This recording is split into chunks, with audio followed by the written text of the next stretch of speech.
31 მარტი საქართველოს ისტორიაში უმნიშვნელოვანესი დღეა, ბუნებრივია სახელმწიფოებრიობის გათვალისწინებით და გარდა ამისა 31 მარტი ზვიად გამსახურდიას დაბადების დღეა. გამოსტობანა მოამზადე საქართველოს პირველ პრეზიდენტზე. არ არის რთული შეკითხვები, თუმცა ამ ფორმით შესაძლებელია რომ აი კონკრეტულ კითხვებზე კონკრეტული პასუხები უფრო მარტივად და დიდი ხნის განმავლობაში დაგამახსოვრდეთ, ასე რომ მოდი როგორც გართობა დავტოვოთ ეს მიმართულება გამოცნობანაში, თუმცა საკმაოდ მნიშვნელოვანი და სერიოზული შეკითხვები გელოდებათ. მაყურებელს მოუწოდებ რომ გააქტიურდეს და უკვე დროა რომ პირველი შეკითხვა გამოვაჩინოთ. უკვე ჩვენთან ერთად არის მაყურებელი სხვა ძალიან კარგი. 47 სკოლაში ზვიად გამსახურდიას თანაკლასელი იყო. გურამ დოჩანაშვილი, მერაბ კოსტავა, გელა ჩარკვიანი, ყველა პასუხი სწორია. მეგონა რომ გვიკანახე რა ყველაფერს. ანუ ამ კლასის შესახებ მართლაც ზოგადად ლეგენდარული კლასი იყო და მართლაც საოცარი გათვალისწინებით. კი ბატონო. მე მგონია რომ ყველა პასუხი სწორია და ამით იყო განსაკუთრებული 47 სკოლა. იცი არის ორს ვფიქრობდი, იმიტომ რომ ნამდვილად მახსოვდა და რადგან ორი მახსოვს, შესაბამისად მესამეც სავარაუდოდ.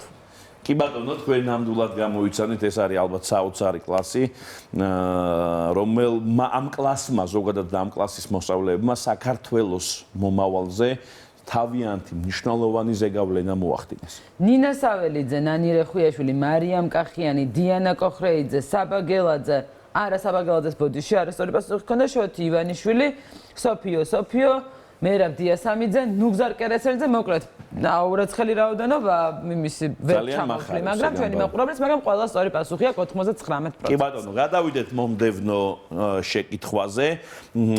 რა სახელით არის ცნობილი ორგანიზაცია, რომელსაც ზვიად გამსახურდია და მერაბ კოსტავა ხელმძღვანელობდნენ, როცა ისინი პირველად დააპატიმრეს? გორგასლიანი, დავითიანი, მრგვალი მაგიდა და იბერია. თქვენ უნდა ამოარჩიოთ ამ 4 სავარაუდო პასუხიდან, რომელი არის სწორი, სწორედ ამ ორგანიზაციას უკავშირდება პირველი ესეთი ხმაურიანი საკმაოდ აქტივობა მერაბ კოსტავასი და ზვიად გამსახურდიასი, პირველი დაპატიმრებაც, რომელიც არ გაგრძელდა თქვა ძალიან დიდი ხნის განმავლობაში, მაგრამ ისტორიისთვის ამას ძალიან დიდი მნიშვნელობა აქვს. ჩემი და ბაბის აზრები გაიყო. ჩემ და სამწუხაროდ და ამიტომ მაყურებელს ვთხოვთ, ბაბის გონია რომ ეს იყო მრგვალი მაგიდა, თუმცა მრგვალი მაგიდა იყო, მაგრამ ნუცას გონია რომ ეს იყო გორგასლიანი. და გორგასლიანია თუ მრგვალი მაგიდა შენ გითხარი, იმიტომ რომ მე როგორც ვაკვირდები, მაყურებლის აზრით ზუსტად ანალოგიურად გაიგო. ნახეთ, აქ კითხვას დააკვირდით, ორგანიზაციაზე არის აქ. რა სახელით არის ცნობილი ორგანიზაცია, რომელსაც ზვიად გამსახურდია და მერაბ კოსტავა ხელმძღვანელობდნენ, როცა ისინი პირველად დააპატიმრეს? ხო და პირველად დააპატიმრეს, მე მგონი. წინ სკოლის ასაკში იყვნენ ჯერ. ხო, პატარები როცა იყვნენ მაშინ. კი ბატონო, მაშინ ხო. მაშინ ჩემი პასუხი სავარაუდოდ არასწორია. გორგასლიანი მგონია მე. მაყურებელის თუ უმრავლესობა ვერ გეტყვი რომ უმრავლესობა არის საკმაოდ ისე არის ზუსტად გაყოფილი გორგასლიანსა და მრგვალ მაგიდას შორის, თუმცა მაყურებელთა შორის არის ასევე იბერიას ვერსიაც. იბერიას მოდი ცოტა ხანი მაყურებელთან ბოდიში გვერდზე გადავდებ და ბაბი მოდი შენ ინტუიციას, შენ გამოცდილ ინტუიციას მევიდები მე. კი ბატონო. სწორი პასუხია გორგასლიანი. აი, სწორი არჩევანი გავაკეთე. სწორი პასუხი არის გორგასლიანი, სწორედ ამ ორგანიზაციას ედგნენ სათავეში, მოკლედ, სკოლის ბიჭები, რომლებიც საერთოდ არ ფიქრობდნენ მხოლოდ და მხოლოდ სასწავლო პროცესზე, მათ უფრო მეტი და დიდი მიზნები ჰქონდათ. გავაგრძელოთ მომდევნო შეკითხვა, რომელიც ასევე გორგასლიანს უკავშირდება. რა ფაქტის წინააღმდეგ იყო პროკლამაციები, რომელიც გორგასლიანმა გაავრცელა? ეს იყო 1956 წელს საბჭოთა არმიის მიერ უნგრეთში ჩახჭობილი პროტესტი, 1968 წლის პრაღის გაზაფხული, ქართული ენის შესაძლო აკრძალვის საკითხი და თბილისის დინამოს დასჯის. იცი როგორ არის თუ ისევ წლების გათვალისწინებით ეს უნდა იყოს მე მგონი პირველი. ხო, მეც ასე მგონია, წლის ხო, რადგან ამბობს რომ გორგასლიანი იყო სკოლის ასაკი-მათი, უნდა იყოს 1956 წელი და მოვლენების შესახებ. საოცრად სწორია თქვენი მსჯელობა, მინდა გითხრათ. დავველოდეთ, ბოდიში მაყურებლის პასუხებიც მოვისმინოთ. ხო, იქიდან გამომდინარე, რომ ჩვენ წინასწარვე ვთქვით, რომ სკოლის ასაკისანი იყვნენ მაშინ ჩვენი მოქმედი პირები, ბუნებრივია, რომ ეს უნდა ყოფილიყო. კი ბატონო, პირველი პასუხი არის მაყურებელთა უმრავლესობის პასუხი. ძალიან მიხარია, რომ ასე მნიშვნელოვანი ამბები ჩვენს მაყურებელს, მათ შორის ჩვენს თუნდაც მსჯელობის შედეგად შეგვიძლია რომ ვიცოდეთ. გადავიდეთ მომდევნო შეკითხვაზე, რომელიც არის ასეთი: რომელი ორგანიზაციიდან გარიცხეს ზვიად გამსახურდია 1977 წლის 1 აპრილს გაზეთ გუშაგიდან, საქართველოს მწერალთა კავშირიდან, ჰელსინკის კავშირიდან, ბრგვალი მაგი და თავისუფალი საქართველოდან.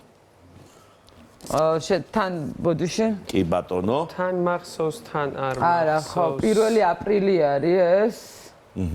რატომღაც მახსოვს, რომ ეს არის, არ ვიცი. შენ ბგვალმაგიდაზე ხარ სავარაუდოდ კიდე? არა, ისე მანდ არ ვარ, ეხლა ასე ამოტივტივდა ჩემს ტვინში ამბავი, რომ ეს იყო მწერალთა კავშირი და არ ვიცი ოღონდ რამდენად. რომ არ მოგატყვა, მეც ვფიქრობ, ნამდვილად არ მახსოვს.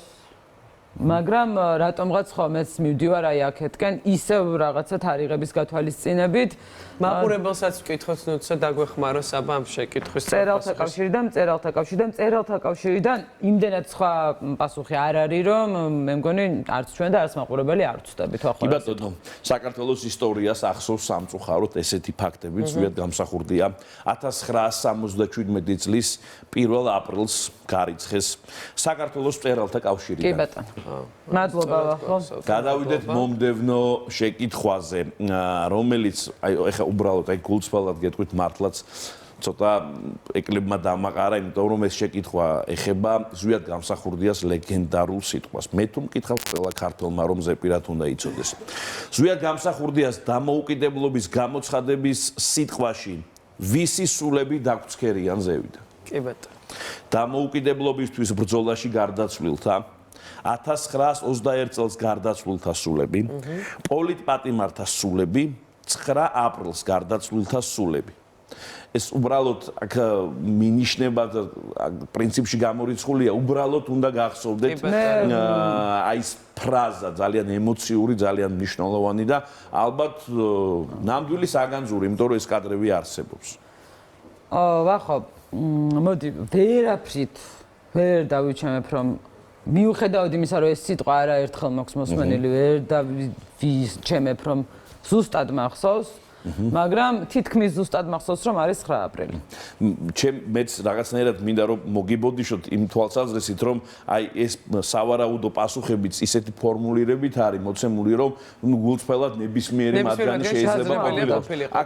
მე მინდოდა რომ ხაზი გაგვესვა თქვა მეხსიერების კომპონენტზე. ამიტომ მოდი მაყურებელიც გადავამოწმოთ, იმიტომ რომ დიდი ალბათობით მათი უმრავლესობა ამ პასუხს გამოიცნობს.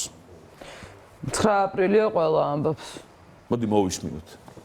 სიამოვნო. 9 აპრილის წამებულთა სულები დაგვცქერიან ჩვენ და ხარობენ ზეციურ ნათელში, რამე თუ აღსრულდა ნება მათი, აღსრულდა ნება ქართველი ერისა, გაუმარჯოს დამოუკიდებელ საქართველოს. არავდეს მერტი. მართლა ძალიან ემოციური. ну არ შეიძლება რომ ეს გამოცნობანა ან ნებისმიერი ფორმულირებით ზვიად გამსახურდიას შესახებ საუბარი აი ამ სიტყვას თქვათ არ უკავშირდებოდეს ან ყველა ვარიანტში არ გვახსენდებოდეს. მოკლედ ძალიან მიხარია რომ ყველა უმრავლესობამ იცოდა ეს პასუხი. გადავიდეთ მომდევნო შეკითხვაზე. ზვიად გამსახურდიასთან და მერაბ კოსტავასთან ერთად ამ ფოტოზე ვინ არის გამოსახული?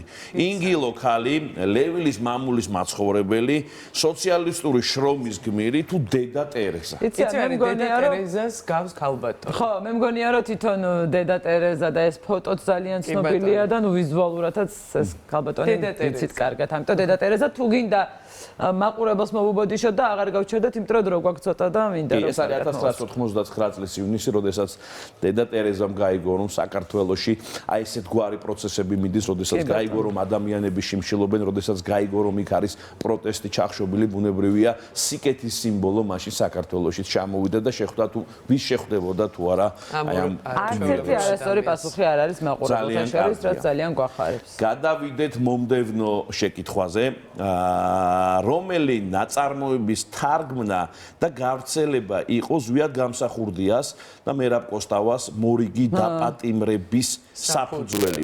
ცხოველების ფერმა, გველის პერანგი, გულაგის არქიპელაგი თუ ექიმი ჟივაგო. კითხოთ მაყურებელს თუ თქვათ პირდაპირ პასუხი. ნუ ჩვენ ერთი პასუხი გვაქვს ცხოველების ფერმას ვფიქრობთ მე და ბაბი. ცხოველების ფერმა. ვფიქრობთ არა, უფრო ამ შემთხვევაში ნოთქვა რომ მახსოვს და თუ ვწდები ძალიან მეწყინება. ჯორჯ ორუელის საკმაოდ ისეთი საინტერესო. კარგი არა, ძალიან კარგი წიგნია მე ასე ვიტყოდი. შინაარსობრივად ისეთია. მაგრამ ერთი წუთი შევცდითო რას ამბობს მაყურებელი? არა, მაყურებელმა დამაბნია ძალიან, იმიტომ რომ ყველა პასუხი არის. მართლა? ოთხივე? ფერმაც. ვაიმე ბოდიში? თუ რამეში დაგეხმარებათ, ოთხივე ამ წიგნის ავტორი, მწერალი საბჭოთა კავშირში, პრინციპში მისი არსებობის ბოლომდე იყო აკრძალული. ეს ვიცოდი რომ ამით დაასრულებდი, ეს რა თქმა უნდა ასე არის. ცხოველების ფერმა მახსოვს კარგად და მოდი რაღაც ამჯერად ინტუიციას თუ ენტობით მახსოვრობასაც ენდეთ.